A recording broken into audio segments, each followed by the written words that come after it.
Anda siap mendengar firman Tuhan? Setuju? Oke, bisa disiapkan catatannya.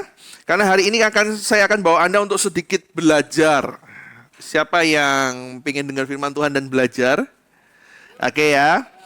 Oke, nah Bapak Ibu, temanya kalau Anda suka tema adalah Rosh Hosana tahun 5786. Apa itu? Nah, saya akan mengingatkan gini. Di gereja kita, dan setiap tahun, saya akan selalu membahas ini. Kenapa? Karena ini begitu penting buat setiap orang Kristen saat ini. Kita orang Kristen ya, gitu ya. Karena apa? Karena ada berkat-berkat rohani yang bisa kita dapatkan ketika kita ngerti apa yang terjadi. Nggak bisa disangkali bahwa umat pilihan Tuhan adalah Israel. Setuju? Gitu ya. Dan Tuhan merancangkan sesuatu lewat umatnya. Kita adalah Israel rohani. Orang-orang rohani. Setuju ya? So, saya nggak lagi ngomong tentang politiknya. Kita nggak akan terlibat di situ, Anda perlu tahu. Jadi mereka mau ngapain aja kita nggak perlu tahu. Tapi kita perlu ngerti apa yang Tuhan rencanakan buat mereka. Apa yang Tuhan rencanakan buat setiap orang Kristen. Setuju Bapak Ibu? Nah, ada satu yang perlu saya garis bawahi supaya Anda mengerti bahwa kita punya Tuhan adalah Tuhan yang bekerja itu selalu berkesinambungan, selalu berkelanjutan satu sama lain. Tuhan kita bukan Tuhan yang kerjanya serampangan. Kalau dia mau, dia kerja. Kalau enggak, enggak. Enggak bisa. Jadi satu sama lain apa yang Tuhan kerjakan itu selalu berkelanjutan. A, B, C, D. Jadi paham ya? Paham ya Bapak Ibu? So, artinya gini, kalau Tuhan kita adalah Tuhan berkelanjutan, dia bekerja itu bukan serampangan, dia sudah merencanakannya bahkan sebelum kita ada. Perhatikan. Rencana Tuhan sebelum kita ada dan itu terus berkelanjutan. So artinya setiap kita juga perlu paham, perlu mengerti. Sehingga apa? Sehingga kita bisa masuk dan terlibat di dalamnya. Kalau bahasa gampangnya itu, Tuhan itu bekerja lewat season, musim. Indonesia punya musim ya. Benar, kita sekarang masuk musim penghujan bulan ini. Oke? Nah, kalau Bapak Ibu nggak terlibat, nggak ngerti musim apa, maka apa yang kita lakukan akan keliru. Benar ya? Musim hujan nggak bawa jas hujan, nggak bawa payung. Kalau wayahe hujan ya sudah nunggu ngiyup sampai selesai. Kerjaannya termolor semua. Tapi kalau Anda bisa bawa payung, Anda bisa bawa jas hujan, kalau naik motor, pekerjaanmu nggak akan tertunda. Itu ngertimu musim. Benar? Sebaliknya, kalau musim panas, Anda bawa payung, bawa jas hujan. Kalau payung masih masuk akal. Tapi kan nggak ada musim panas, jas hujanan. Oh, sauna gitu ya. Nah, itu ngerti Bapak Ibu. Kenapa? Kalau kita harus ngerti musim. Oh, bukan hanya musim, bukan hanya hujan dan panas. Ada yang namanya musim buah-buahan. Benar ya? Musim apa? Nah, hari-hari ini musim apa? Keuntungan kalau Anda ngerti musim mangga berarti apa? Harga mangga murah. Yang kedua, haujuk rasanya. Enak gitu ya. Setuju ya? Nah, kalau Anda pedagang, Anda tahu musimnya, hari ini musim apa, Anda bisa cuan. Nah, benar ya? Musim mangga, jualan mangga. Pasti cuan. Ngerti ya? So, artinya gitu, kalau kita ngerti musim, apa yang sedang terjadi, begitu juga dengan kerohanian, kalau Anda tahu Tuhan kita ini sedang bekerja dengan apa, maka kita bisa ngerti, kita bisa terlibat di dalamnya. Setuju Bapak Ibu? Nah, tanda-tanda apa yang harus kita ngerti, paham, sehingga kita tahu Tuhan lagi bekerja dengan caranya apa. Nah, salah satunya, perhatikan, Tuhan itu bukan Tuhan dadakan, jadi dia itu selalu bekerja dengan cara yang sama. Pengulangan, supaya apa? Umatnya itu nangkep, ngerti apa yang sedang dia kerjakan. Dan dia pengen kita ini kerja bareng-bareng, terlibat dengan apa yang Tuhan mau. Dia bukan Tuhan yang pengen kerja sendirian. Dia pengen Anda dan saya terlibat di dalamnya. Nah, salah satu yang kita bisa ngerti, memudahkan umatnya untuk mengerti apa yang sedang Tuhan kerjakan, yaitu lewat yang namanya kalender, penanggalan. Nah, karena umat pilihannya Yahudi, maka dia pakai penanggalan Yahudi. Benar ya? Di dunia ini ada banyak penanggalan. Kita pakai penanggalan internasional, 1, 2, 3, 4, ya kan? Tapi ada yang namanya penanggalan Jawa. Orang Chinese punya penanggalan Cina. Anda ngerti penanggalan Cina? Yang di ngerti cuman Kalau saya mah yang ngerti cuman jengkok singnian. Nah, gitu ya, waktu terima angpau. Sekarang nggak bisa terima angpau, bagi angpau. Nah, tapi tahun Yahudi, orang Israel punya penanggalannya. Nah, dari situ kita bisa lihat, oh Tuhan sedang bekerja apa. Nah, apa yang Tuhan kerjakan? Nah, sebelum saya masuk sini, ingat aja nanti, ya kan? Ada 3 hari raya besar yang selalu harus yang Tuhan berpesan dalam perjanjian lama. Tuhan berpesan gini, ada 3 hari raya besar dalam tahun Yahudi yang harus selalu dirayakan, selalu diulang. Kenapa? Sebagai peringatan, sebagai tanda Tuhan. Supaya Anda mengerti apa yang sedang Tuhan kerjakan. PowerPoint saya bisa dibantu? Oke, nah 3 hari raya besar. Nah, ini nyatet aja buat ngerti aja, nggak usah terlalu pahami, cuman Anda paham aja. Oke, ada 3 hari raya besar dalam orang Yahudi yang Tuhan berkata di dalam perjanjian lama harus selalu diulang. Di perjanjian baru Yesus juga merayakannya. Karena dari situ kita bisa ngerti, oh minimal Tuhan itu lagi ngapain ya. Yang pertama adalah namanya Rosh Hashanah. Apa itu?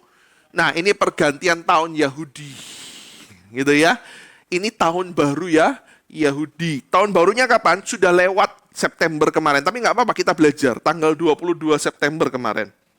Tapi kita mau belajar, apa sih yang Tuhan mau kerjakan di tahun ini? Gitu ya, nanti ada Yom Kippur, penebusan. Nah, kita pernah ikut ini. Ada Yom Kippur itu apa? Nanti ada 10 hari setelah tahun baru, supaya biasanya ini imam besar tuh masuk ke bait suci. Jadi imam besar cuma 1 tahun sekali. Kapan itu? 10 hari setelah tahun baru Yahudi. Nah, tahun Yahudi ini agak unik, Bapak Ibu. Ini hanya untuk pengetahuan aja. Tahun Yahudi itu agak unik, kenapa? Dia memulai penanggalannya mulai jam 6 sore. Kalau kita jam 00. Benar ya? 00 masuk hari yang pertama. Dia enggak, jam 6 petang. Jadi hitungannya berbeda dengan kita.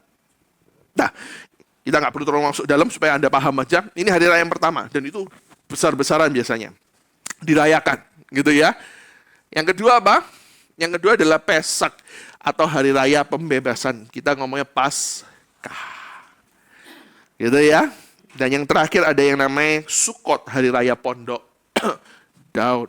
Nah, saya nggak akan fokus yang kedua, ketiga, tapi saya akan fokus hal yang pertama supaya Anda paham.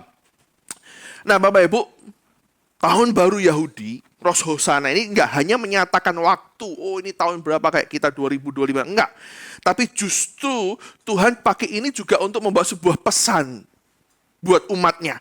Ada pesan rohani yang kuat yang Tuhan mau sampaikan buat setiap Anda dan saya yang juga Israel rohani, gitu ya.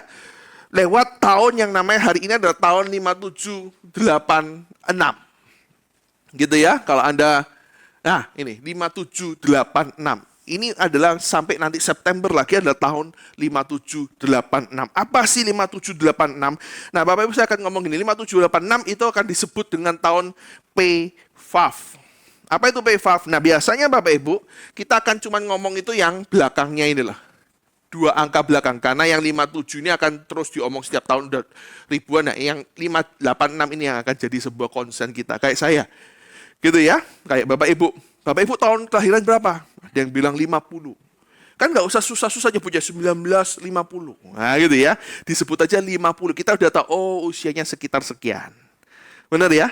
Kan nggak mungkin toh ketika nyebut tahun 50 tahun berapa lahirnya? Oh berarti 1750. Oh, itu umurnya udah berapa ratusan tahun. Kan nggak mungkin, benar ya? Jadi untuk mempersingkat, mempermudah kita belajar, kita akan menyebut 2 tahun belakangnya.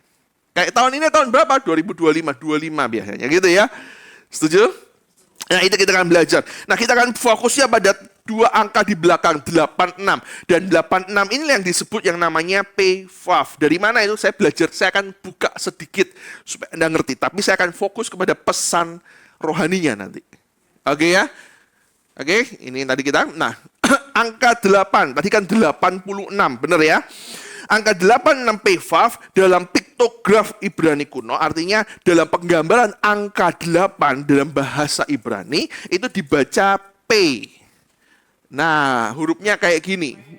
P, V, P. Artinya apa? Mulut. Ya tahu mulutnya apa? Melambangkan ucapan, wahyu atau firman. P itu adalah ucapan yang mengandung kekuatan untuk membangun dan juga menghancurkan. dan juga menyatakan kebenaran. Jadi gini, P, mulut, itu punya kekuatan Bapak Ibu. Mulut Anda juga punya kekuatan untuk membangun atau menghancurkan. Bisa nggak mulut kita dipakai untuk membangun? Bisa. Ko Hendra main gitar hebat. Tapi bisa nggak mulut kita juga untuk menghancurkan? Bisa ya? Nggak usah dikasih contoh ya. Bisa kan? Nah, ini angka 8 menggambarkan P. Mulut yang punya kekuatan. Apalagi kalau orang-orang percaya. Saya percaya setiap perkataanmu punya kekuatan. Setuju Bapak Ibu? Setuju? Makanya berhati-hatilah dengan perkataan kita. Nah, lalu apa lagi? Ada yang kedua. Nah, ini bentuk hurufnya. Yang di sini saya kasih tahu bentuk hurufnya. Vav. Nah, Vav itu punya arti apa? The Pastor kok bisa tahu ini artinya apa? Iya, ini arti literak. Gitu ya. Jadi bukan saya mengarang-arang, tidak. Tapi ini arti literak. Jadi setiap Yahudi ada, Anda bisa cari nanti di Google. Gitu ya. Apa sih? Oh, ada artinya. Gitu ya. Jadi ini arti. Arti kait, tahu kait? Buat ngait. Nah, gitu ya. Atau penghubung. Nah, Vav itu punya arti, angka 6 itu punya arti dalam bahasa Ibrani. Itu arti angkanya adalah arti yang bisa mengaitkan atau menghubung. Dan biasanya Vav ini digunakan kalau bahasa Indonesia yang supaya Anda gampang, kata-kata dan. Gitu ya. Lauk apa? Lauk semur dan jengkol. Nah, berarti penghubungan semur dan berarti ada hubungannya. Kamu pergi sama siapa? Saya pergi sama papa dan mama. Berarti berhubung orang dua ini. Setuju Bapak Ibu? Nah, ini arti simpelnya, arti angkanya. Tapi apa yang kita bisa belajar, apa yang Tuhan mau sampaikan dengan arti kata PVAV? Ya kalau digabung memiliki sebuah pengertian yang berbeda dan spesial tahun ini. Nah, tahun 86 saya akan jika dua angka ini digabung, 86 PVAV akan memiliki arti gini. Ada yang namanya nubuatan perkataan Tuhan yang akan dihubungkan, yang akan terjadi, artinya yang menghubungkan realitas Tuhan, surga gampangnya, dan manusia atau bumi. Setuju Bapak Ibu? Dengan kata lain yang saya mau katakan, berarti tahun ini, tahun 5786 adalah tahun di mana nubuatan itu terjadi dan pemulihan hubungan dipulihkan. Hubungan akan dipulihkan. Kenapa seperti ini? Kita akan belajar nanti arti rohaninya. Gitu ya. Kita akan belajar. Jadi tahun ini ke depan yang Tuhan mau, yang Tuhan sedang kerjakan, supaya Anda juga ngerti apa yang terjadi dan Anda terlibat di dalamnya. Berarti tahun ini adalah gini, tahun di mana nubuatan itu akan digenapi dan Tuhan akan memulihkan setiap hubungan yang ada. Amin Bapak Ibu. Hubungan apa? Nah, kita akan belajar. Tapi ada perlu yang kita garis bawahi di sini. Ada notasi khusus. Ada note khusus buat tahun 5786 ini. Kenapa? Karena tahun ini akan jadi sebuah langkah awal pintu masuk kepada tahun-tahun berikutnya. Perhatikan. Tahun 5786 jadi sebuah tahun khusus. Ada sesuatu yang penting. Kenapa? Karena tahun ini jadi pintu masuk untuk tahun-tahun berikutnya. Jadi gini, kalau tahun ini kita gagal, atau saya balik dulu, kalau tahun ini kita berhasil nangkep dan ikut bekerja bersama Tuhan, maka itu akan jadi sebuah pondasi kita kuat untuk melangkah di tahun-tahun yang berikutnya. Amin. Tapi sebaliknya, kalau pondasi yang kita bangun tahun ini nggak kuat, nggak kokoh, gagal, maka ke depannya maka hidup kita akan jadi sebuah rapuh. Nangkep Bapak Ibu? Segala sesuatunya jadi rapuh. So saya pengen perhatikan dan beri perhatian khusus untuk hari ini. Apa yang kita bicarakan, apa yang akan Tuhan sampaikan. Bahwa tahun ini Anda harus mengerti bahwa tahun 5786 adalah tahun di mana nubuatan itu tergenapi. Dan Tuhan sedang memulihkan hubungan setiap kita. Amin. Ya, hubungan akan jadi sebuah pondasi kuat. Anda harus ngerti nubuatan apa yang Tuhan mau genapi. Nangkep Bapak Ibu? Gitu ya. Gitu ya. Nah, ini yang saya pengen gini, Bapak Ibu, ada sesuatu yang ajaib bahwa di angka 6 ini, yang tadi saya sebutkan seperti kail ini, tolong poin-poin saya ini lagi macet. Oke, yang kait ini, Bapak Ibu kalau Anda lihat gambar ini, maka akan terbayang gini, ini kaitnya itu akan panjang, jadi set, gitu ya, kaitnya kecil, dan akan lurus ke bawah. Ini seperti gambar, kalau dilihat, diartikan, itu seperti gambar tangga. Siapa di rumahnya yang punya tangga tempel itu? Nah, zaman dulu kalau tangga itu, ya toh, ada kaitnya di atas, lalu ada, nah, Anda sangkutkan, lalu Anda bisa naik. Itu tangga. Gitu ya. Kait itu biasanya digunakan untuk memasang tirai kemah perjanjian. Biasanya tangga-tangga ini yang digunakan untuk memasang tirai kemah perjanjian. Tapi bisa juga menjadi sebuah tangga dalam perjanjian lama. Itu menggambarkan gini Bapak Ibu. Tangga itu artinya sebuah penghubung. Atas dan bawah dihubungkan dengan sebuah tangga. Gitu ya. Dan saya ingat ada sebuah kejadian dalam perjanjian baru ini. Saya akan masuk dalam pesan Tuhan untuk tahun 86. Nah, saya ingat ada sebuah kisah di perjanjian baru, sebuah kejadian di perjanjian lama. Ada sebuah kisah yang menggunakan tangga. Kalau Anda tahu, Anda ingat adalah sebuah kisah Yakub. Nah, kita akan belajar dari kisah Yakub hari ini. Bahwa kisah Yakub dalam Kejadian 28 ayat 10 sampai 13 nanti kita baca bahwa ada sebuah tangga yang menjadi penghubung antara surga dan bumi. Pernah baca kisah ini belum? Kita buka sama-sama deh, Kejadian 28 ayat 10 sampai 13. Nah, saya sudah tuliskan di depan.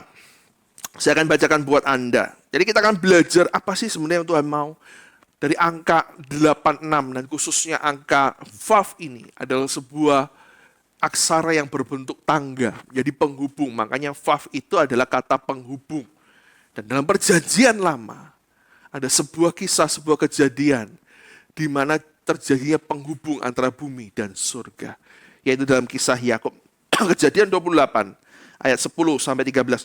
Maka Yakub berangkat dari Beersheba dan pergi ke Haran. Ia sampai di suatu tempat dan bermalam di situ. Karena matahari telah terbenam, ia mengambil sebuah batu yang terletak di tempat itu dan dipakainya sebagai alas kepala, lalu membaringkan dirinya di tempat itu. Maka bermimpilah Yakub. Gitu ya. Di bumi ada didirikan sebuah tangga yang ujungnya sampai ke langit. Nah, silakan masuk boleh. Ya, di bumi ada sebuah tangga yang ujungnya sampai ke, perhatikan, ini ada kata yang saya bold, itu suatu hal yang penting yang akan kita bahas hari ini. Selain itu, ini mimpi Yakub, bukan mimpi, sebenarnya penglihatan. Yakub melihat ada sebuah tangga yang panjang sekali, yang menghubungkan antara bumi dan surga. Gitu ya. Lalu apa yang terjadi? Ada malaikat Allah yang turun naik di tangga itu. Lalu berdirilah Tuhan di sampingnya dan berfirman, akulah Tuhan Allah Abraham nenekmu. Abraham itu kakeknya, benar ya? Allah Ishak, siapa Ishak? Bapaknya. Benar? Karena tanah yang engkau berbaring ini akan kuberikan kepadamu dan kepada keturunanmu. Nah, Bapak Ibu, apa yang kita bisa belajar dari kata ini? Apa yang bisa belajar Bapak Ibu? Saya mau berkata, Yakub itu adalah gambaran dari manusia penuh. Yakub sebelum kejadian ini, kalau Anda nanti baca firman Tuhan, ceritanya, bahwa Yakub adalah yang dikenal sebagai pencuri. Tukang ngibul. Kakaknya dikibuli, pamannya dikibuli, tapi dia juga dikibuli sama pamannya. Berkali-kali disuruh berubah terus syaratnya. Gitu ya, suruh kerja sekian tahun. Berubah terus, artinya itu menggambarkan kita manusia. Kita ini seringkali pakai kekuatan kita. Yakub menggambarkan bahwa manusia yang selalu kalau mau dapat sesuatu harus pakai akal, pakai usahamu. Benar? Benar? Dan hari itu, sebelum hari itu terjadi, tidak ada nama Israel di situ. Nama Israel baru dikasih ketika ini. Nanti Anda lihat mimpinya berlanjut, lalu dia bergelut dengan Tuhan. Gitu ya. Bergumul dengan Tuhan sampai kakinya dipatahkan. Lalu Tuhan memberikan nama dia Israel, pangeran. Namanya pangeran, diganti. Benar ya? Pangerannya Tuhan, orang yang Tuhan pilih sendiri. Nah, Bapak Ibu, Saya pengen pelan-pelan supaya Anda paham. Nah, tadi yang saya buat gini, ada tangga yang ujungnya sampai ke surga. Artinya gini, terjadinya hari itu, dalam penglihatan Yakub, mimpi Yakub, Tuhan lagi mau kasih gini, mulai hari ini ada terjadi sebuah koneksi. Ada hubungan antara surga dan bumi. Amin Bapak Ibu. Tuhan dan ciptaannya. Amin. Amin. Sebenarnya kita sudah ngalamin. Kalau Yakub waktu mimpi, kalau Anda dan saya sudah ngalaminya apa? Ketika kematian Kristus. Setuju? Ketika Tuhan Kristus mati di salib, itu yang namanya tirai terbelah. Artinya apa? Hubungan Anda dan saya dipulihkan. Setuju Bapak Ibu? Setuju Bapak Ibu? So artinya gini, ada sebuah gambaran yang terjadi di perjanjian lama dan digenapi di perjanjian baru. Kita sudah ngalamin, tapi hari ini saya pengen Anda ngerti bahwa yang namanya gini, kita sebenarnya sudah terhubung dengan surga. Setuju Bapak Ibu? Nah, tapi ada kedua yang menarik. So hari itu ada kejadian gini, ternyata hari itu surga dan bumi terhubung. Artinya gini, kehendak Tuhan akan terjadi di bumi. Amin. Ada hubungan. Jadi Tuhan memulihkan yang pertama adalah Tuhan memulihkan hubungannya. Karena saat itu Tuhan berkata gini, kamu sama aku ini hubungannya, kamu ini berantakan. Kamu gak punya hubungan. Kamu cuma manusia yang mengandalkan kekuatanmu. Tapi hari itu Tuhan sudah mau kasih gini, ada sebuah hubungan, aku buka koneksi dengan kamu. Lalu ada kata kedua yang sangat luar biasa, yaitu gini. Perhatikan, ada ayat yang saya berkata gini. Tuhan bilang gini, aku ini Allah Abraham kakekmu dan Allah Ishak. Tapi nggak ada Allah Yakub.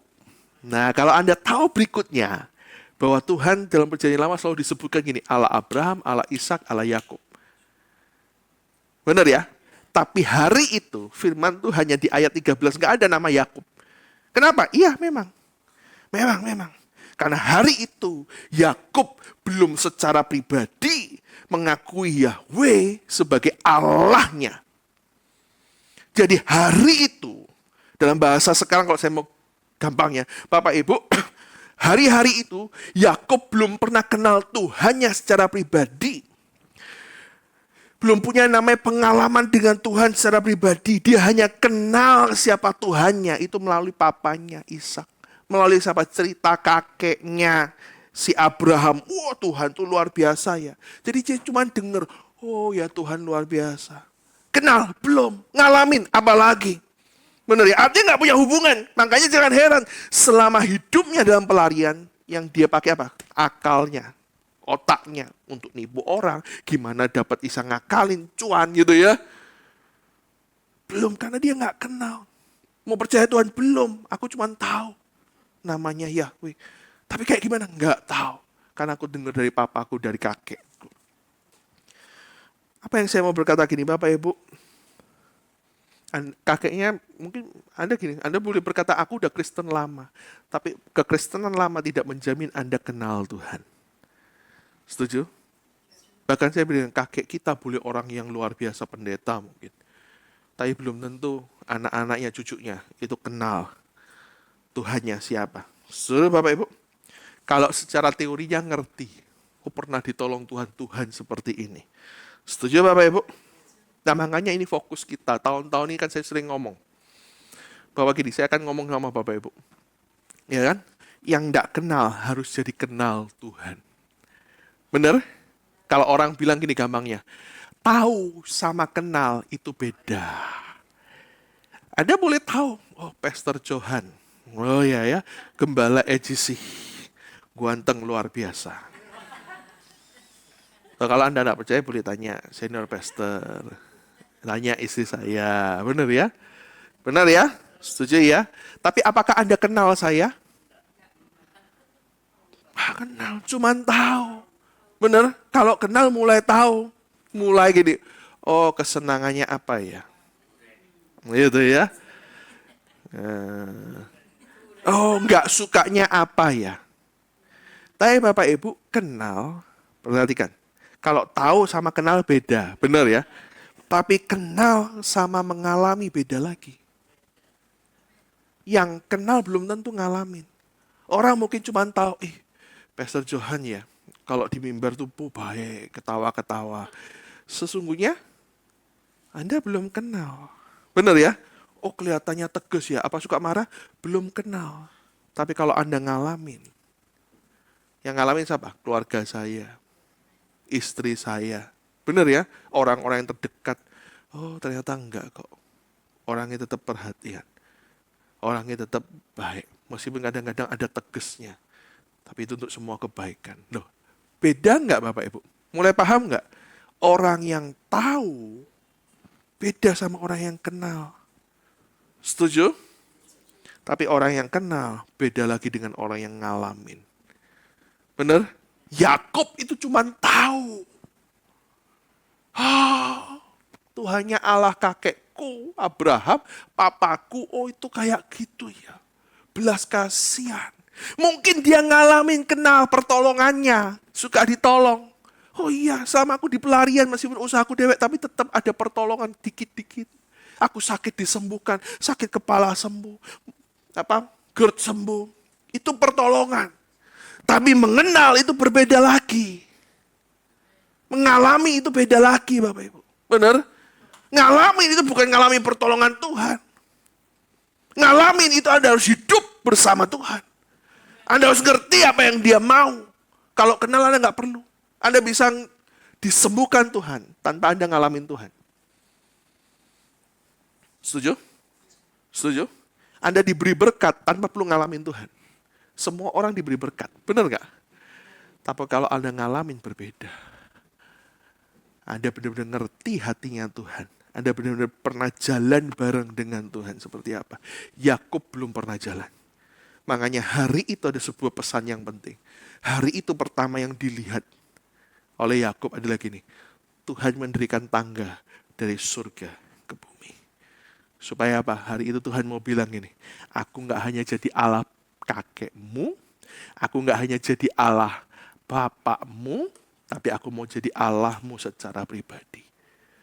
Aku gak mau kamu cuma tahu, kenal aku dari pertolonganku, tanganku. Tapi aku mau benar-benar kamu punya hubungan secara pribadi ngalamin Tuhan. Amin Bapak Ibu. Ini pesan yang pertama. So yang pertama dalam pemulihan hubungan. Saya akan pecah beberapa kali nanti. Yang pertama kita akan fokus yaitu pemulihan hubungan antara apa? Hubunganmu pribadi dengan Tuhan. Tahun ini Tuhan pengen pemulihan. Kalau selama ini, perhatikan. Anda ngalamin Tuhan itu nggak seukur dengan yang namanya gini. Seberapa lama Anda di gereja. Ada banyak orang Kristen. Bahkan mungkin papa mamanya pendeta. Tapi dia nggak pernah ngalamin Tuhan dalam hidupnya. Nggak kenal siapa Tuhannya. Setuju? Setuju Bapak Ibu? So hari ini pesan Tuhan yang pertama buat setiap Anda adalah gini. Ada sebuah pemulihan yang Tuhan mau kerjakan hari ini. Melibatkan Anda dan saya. Supaya apa? Hubunganmu. Bukan hanya sekedar aku tahu Tuhan loh. Bapak Ibu ngalami Tuhan itu gak beda-beda sama yang namanya Anda melayani Tuhan. Beda. Nanti bagian berikutnya saya akan jelaskan. Beda. Wah aku udah melayani Tuhan luar biasa. Beda. Ngenal sama ngalamin berbeda. Setuju? Setuju? Yang tahu kerasnya, lembutnya seseorang siapa? Yang ngalamin. Yang hidup bersama dia. Benar? Ada banyak orang yang kelihatannya gini, suka nolong. Baik hati.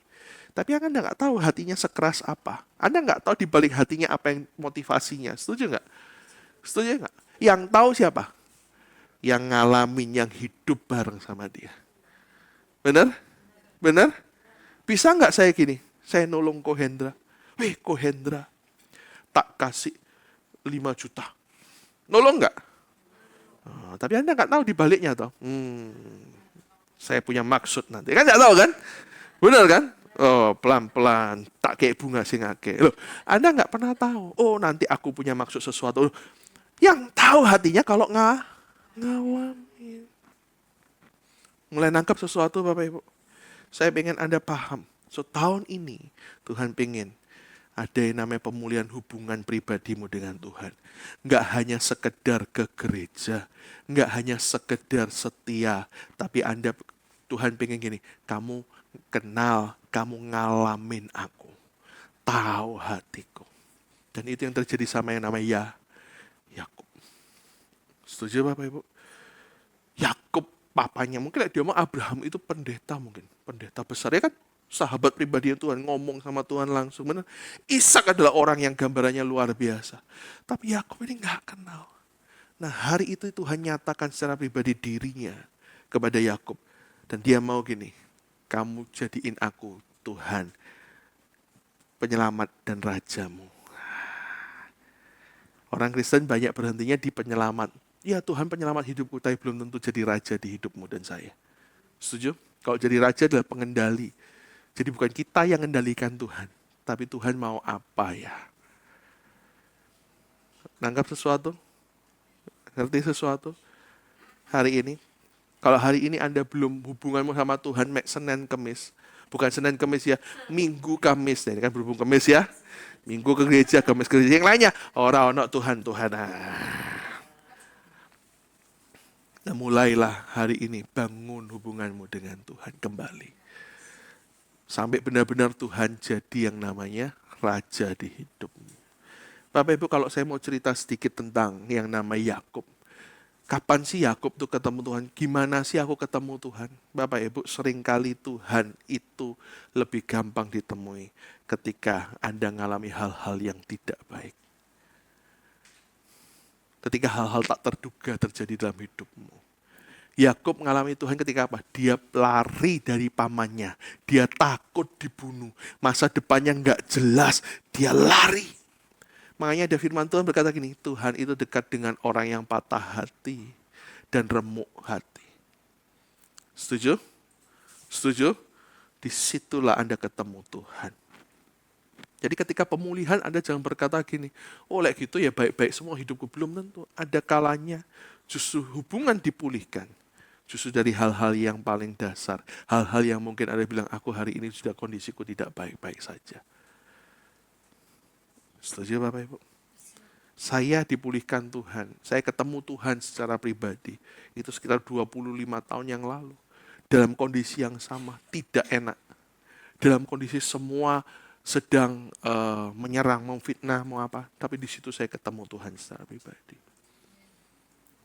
So hari ini kalau hubunganmu, kondisimu sedang tidak baik-baik saja. Kadang-kadang Tuhan bisa pakai itu. Dia menyatakan benar-benar dirinya. Supaya Anda benar-benar kenal. Supaya Anda benar-benar ngalamin berjalan dengan Tuhan. Amin Bapak Ibu. Amin. Setuju ya? Paham sesuatu, mulai nangkap sesuatu. So tahun ini kalau misalnya ada hubungan, Anda mulai gini, aku kok enggak enak, hidupku kok enggak baik. Bukan berarti Tuhan tidak campur tangan. Mungkin justru di saat itulah Tuhan pengen menyatakan dirinya dalam hidup Anda dan saya. Karena gini, kalau udah baik-baik saja Anda nggak peduli sama Tuhan seringkali. Benar nggak? Wah enak kok hidupku kok, ngapain? Doa kadang-kadang lupa. Justru kondisimu tidak baik, doanya semakin kencang nggak? Oh itu ya.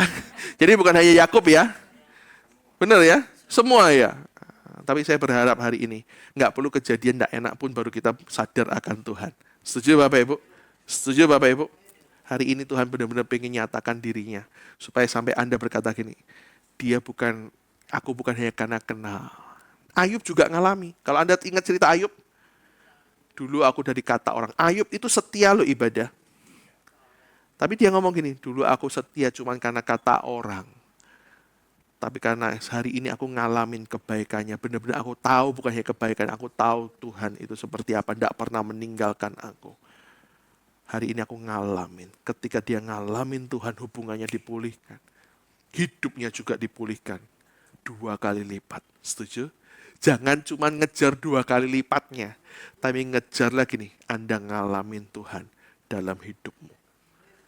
Setuju? Ngomong sama sebelahmu, yuk ngalami Tuhan hari ini.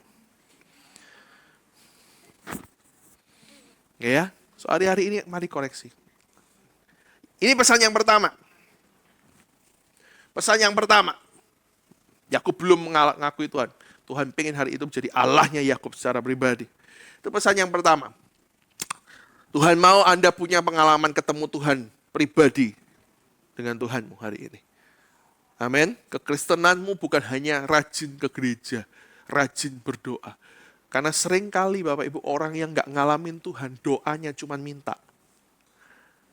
Doanya cuma nuntut. Kenapa Tuhan? Kok gini?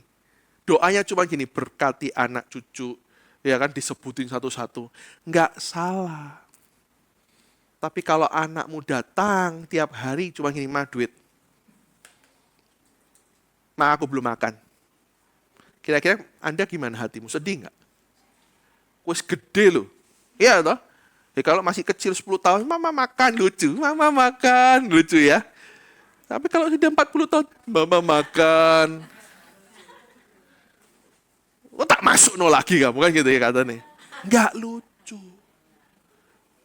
Anda pengennya apa? Justru anak ini seharusnya apa? Ngerti hatiku.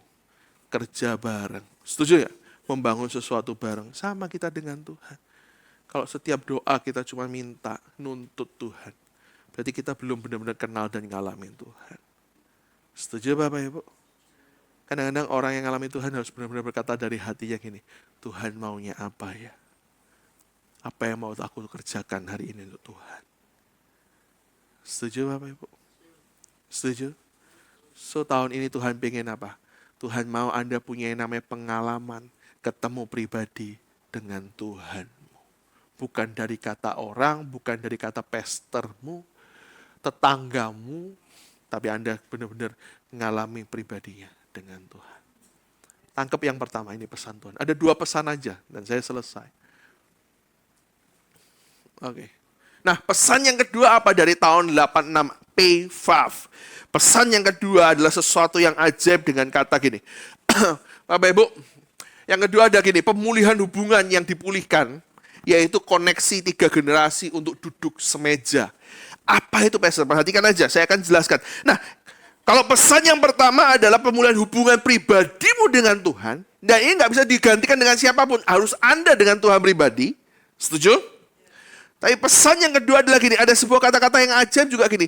Bapak Ibu, dalam perjanjian lama, Tuhan itu suka disebut gini, Allah Abraham, Allah Ishak, Allah Israel, Allah Yakub. Gitu ya? Kalau Anda perhatikan, nah perjanjian baru disebut apa? Allah Bapa, Allah Putra, Allah Roh Kudus. Mirip enggak? Mirip loh. Mirip loh. Kenapa dia suka dikatakan Allah Abraham, Allah Ishak, Allah Yakub? Karena gini Bapak Ibu, itu bukan hanya nama, gitu ya. Tapi Tuhan sedang menggambarkan gini, ada 3 generasi yang menjadi satu. Konsen Tuhan pada generasi-generasinya Abraham, generasinya Ishak, generasinya Yakub. Artinya Tuhan lagi mau bilang gini loh, selain koneksi pribadimu, benar ya? Tapi aku mau gini, kamu juga punya hubungan antara kakek, bapak, anak.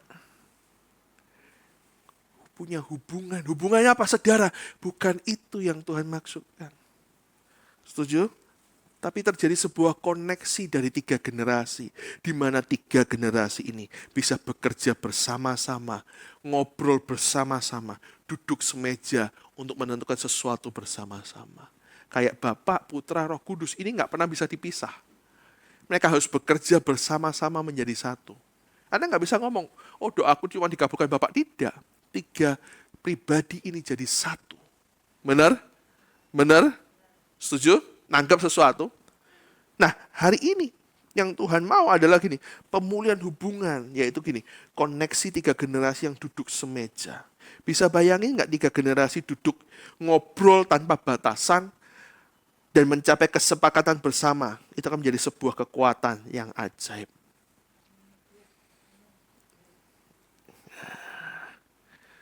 Bisa bayangin nggak di sini mungkin bisa berdiri nggak Aishulan? Aishulan bisa berdiri nggak? Berdiri Aisyul. Sama Aan coba berdiri.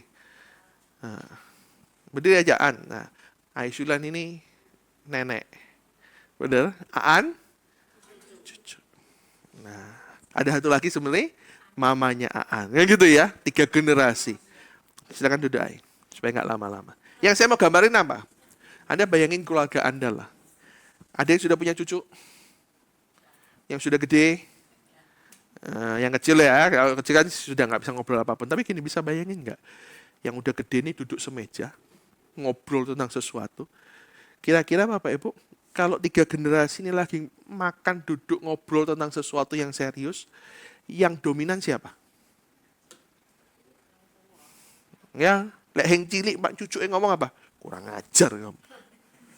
Loh, itu bukan duduk bersama-sama, itu masih ada kasta. Benar ya?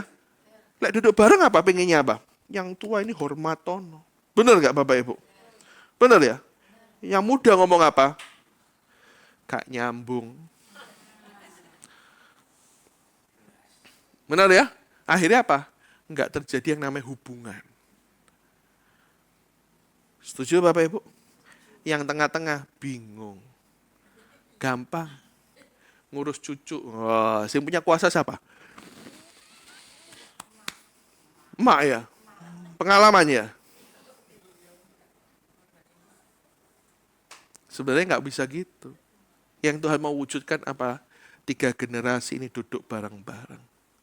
Ngomong sesuatu yang sama. Nah ini pertanyaan saya, mungkin nggak sih 3 generasi itu bekerja bersama mewujudkan sesuatu menurut Anda? Mungkin nggak kira-kira? Mungkin nggak Ko Hendra? Wangel. Akhirnya apa? Wis pokoknya meloo. Loh, itu bukan bekerja sama Bapak Ibu. Turutono. Kamu nggak ngerti apa-apa. Itu bukan kerja sama-sama. Setuju Bapak Ibu? Setuju? Nah, kalau di rumah susah 3 generasi jadi bareng-bareng kerjanya. Benar ya? Karena kalau di rumah itu gini, harus dan wajib yang muda itu mendengarkan yang tua. Setuju? Ya tua-tua di sini. Nanti kalau saya ngomong sama anak muda nggak setuju. Yang tua kuno. Megang handphone aja kadang-kadang salah. Kan gitu toh? Loh, itu kenyataan. Ternyata nggak gampang. Lah di mana bisa 3 generasi ini kerja jadi satu? Yang paling mudah diwujudkan adalah gini. Gereja. Karena di gereja lah batasan itu nggak ada. Setuju Bapak Ibu? Yang tua, yang muda, yang tengah-tengah jadi satu sebenarnya. Nggak ada senioritas namanya. Benar Bapak Ibu? Ya, karena Tuhan jadi kepala, kita semua anggota tubuh. Setuju? Nangkap sesuatu? Di gereja Anda lihat. Nah, ada Ailani, ada Pak Wempi, ada Ko Hendra. Kalau bisa nanti cucunya yang WL. Iya kan? Nggak ada yang pilih. Nuruto mama ya podeng ya. Lagu nggak boleh gitu. Nggak bisa kalau di gereja. Benar ya? Benar ya? Ya harus sesuai dengan arahan pemimpinnya yang hari itu siapa. Kalau yang mimpin yang anak muda, ya biar Anda belajar dari anak muda. Benar? Kalau mimpin yang senior, ya Anda belajar lagu nggak apa-apa. Iya kan? Iya kan? Soraklah, haleluya. Yang muda gini, lagu apa itu? Oh, tapi nggak apa-apa. Di gereja lah yang terjadi 3 generasi menjadi satu. Benar? Nggak ada lagunya anak muda yang kok jingkrak-jingkrak. Oh, merotol kabeh boyokku. Enggak, tapi kita ngerti. Oh, ada bagiannya di mana aku harus duduk bersama-sama merembuk sesuatu. Setuju Bapak Ibu? Nah, saya sering kali kasih gambar gini. Biasanya generasi yang paling tua itu dibutuhkannya yang namanya hikmat pengalaman. Benar? Generasi yang tengah itu biasanya motor penggeraknya. Ayo, bisa kita. Kadang-kadang dana mungkin. Kan gitu ya, jadi motornya. Tapi generasi yang muda apa? Mereka yang punya kekuatan. Mereka yang cekatan. Tes, itu yang paling muda. Nah kalau kita ngerti semua bagiannya, nggak one man show. Benar ya? Sering kan jadi one man show. So? Pokoknya melo, oh itu one man show. Benar? Ayo, coba. Mau liburan kemana? Yang nentuin siapa? Cuma 1 orang biasanya. Yang lain melo ae. Nah, pola nggak meloknya. Nah, hal-hal seperti ini yang Tuhan pengen ini. Seharusnya ada koneksi, terhubung. Mama, anak mantu, cucu, bisa nggak? Nggak gampang. Setuju Bapak Ibu? Tapi di gereja bisa nggak? Seharusnya bisa. Belajarnya di situ. Amin.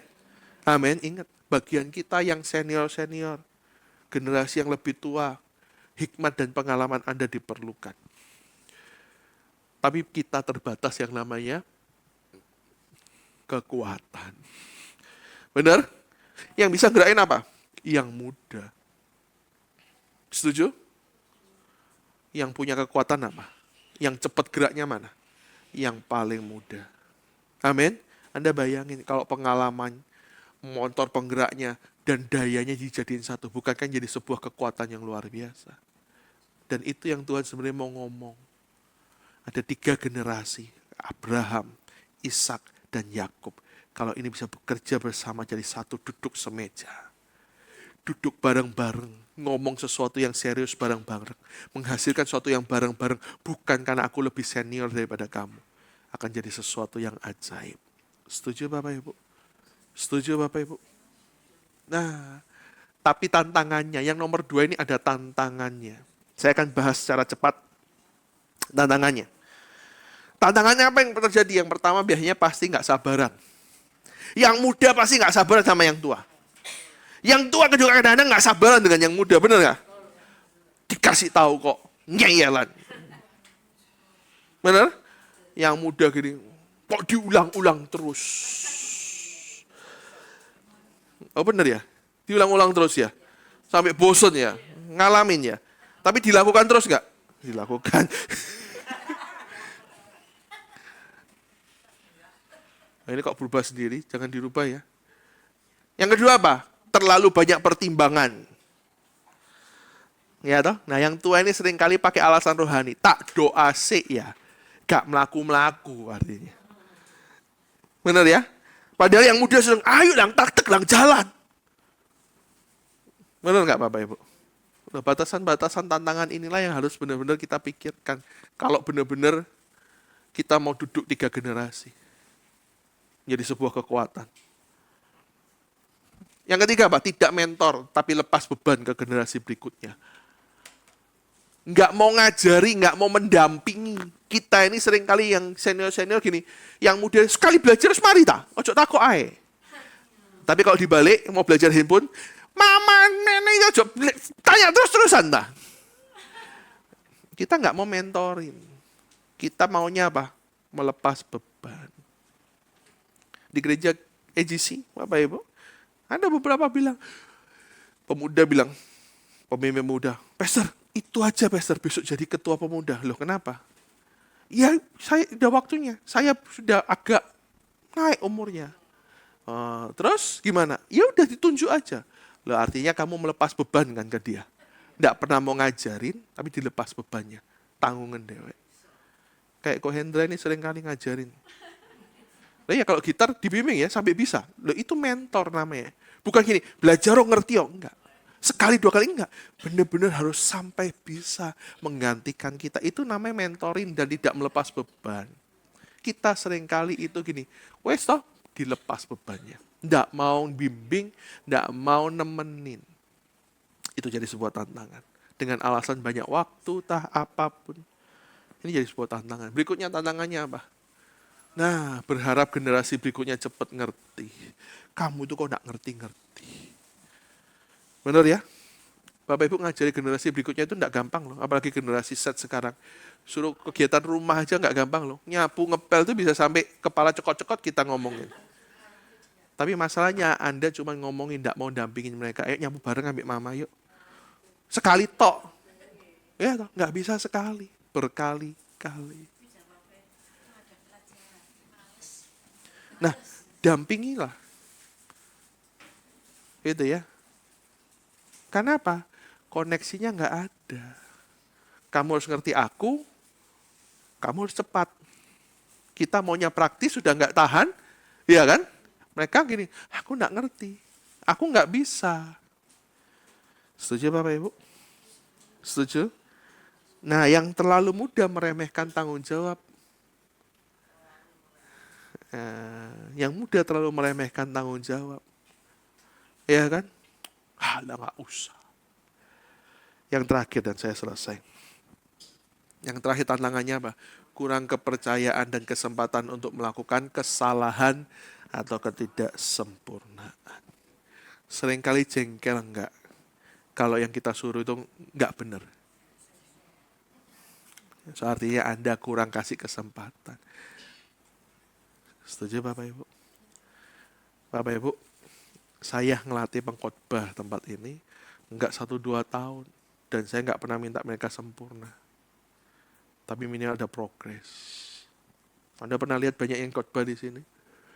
Ada Pak Rudi, ada Ayu, ada Dian, gitu ya. Ada kapanya. Saya latih mereka enggak 1-2 kali. Dan saya enggak pernah bilang gini, harus bisa kayak saya. Enggak. Tapi saya dampingi mereka pelan-pelan. Salah, enggak apa-apa, enggak ada masalah. Yang penting progresnya ada, jalan dikit, naik. Setuju ya? Saya dampingin mereka, enggak gini, pokoknya siap besok minggu, enggak. Saya ngobrol sama mereka, oke kamu siap apa? Ngobrol. Kalau kurang saya ajarin. Kalau keliru saya tambahin. Tapi ketika mereka udah maju, saya nggak pernah komplain sama mereka.